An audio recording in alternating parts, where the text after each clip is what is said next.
the rationality and irrationality of decision making is so outcome determinative in people's everyday lives. It's outcome determinative in what they have for lunch, where they shop, what they buy, but it's also outcome determinative in terms of their lives, what the sum total of their lives are. And I've said to people that follow me many times that since I was 12 years old, I have been fascinated with why people do what they do and don't do what they don't do.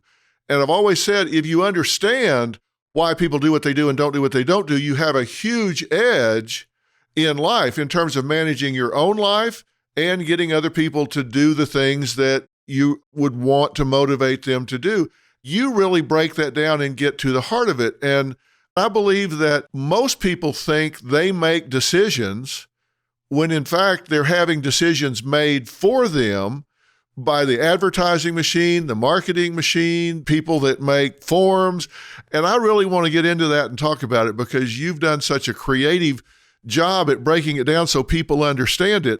I don't know, maybe people say, why do you do that? Well, it's just because. It's the way it's always been done. I've talked to people who will do something twice and say, that's just the way we've always done it. You've just done it twice. What are you talking about? But they default to a comfort zone because they've done something once, twice, three times, and they have no idea why. It's just, that's just the way we've always done it. Why do we accept that? Yeah, so you've basically kind of captured, I think, the basic lesson of social science. And the basic lesson of social science is that when we make decisions, we think they come from us, but they come from the environment.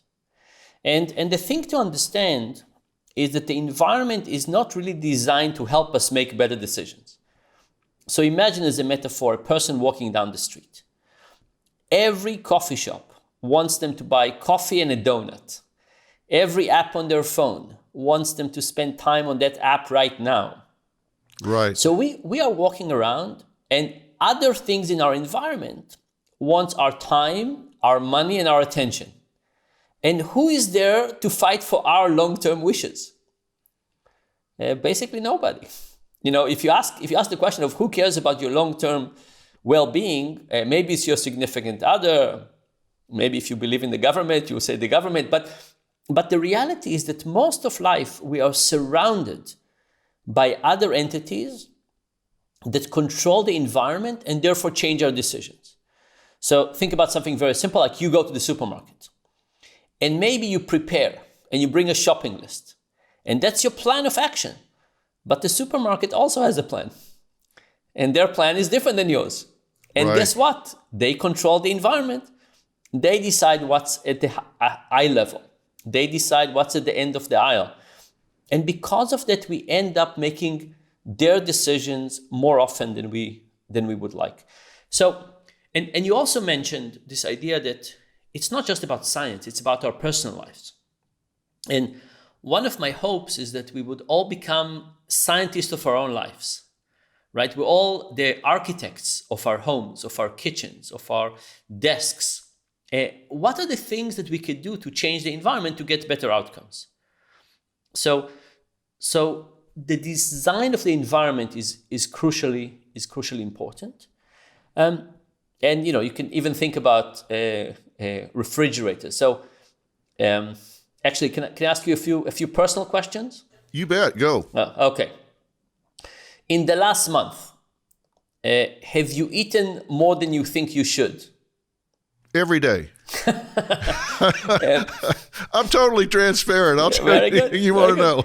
Have you slept less than you think you should? Every night. Okay. Have you, in the last month, have you texted while driving?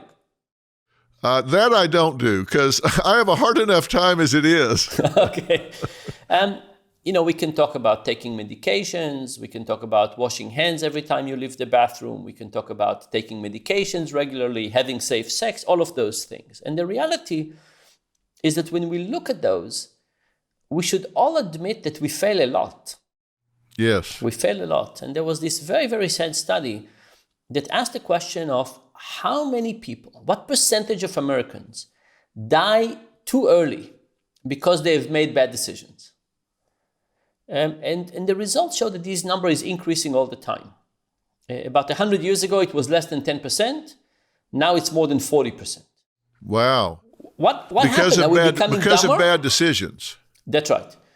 And the question is why? Are we becoming dumber? The answer is no. What is happening is that the environment is becoming better at tempting us.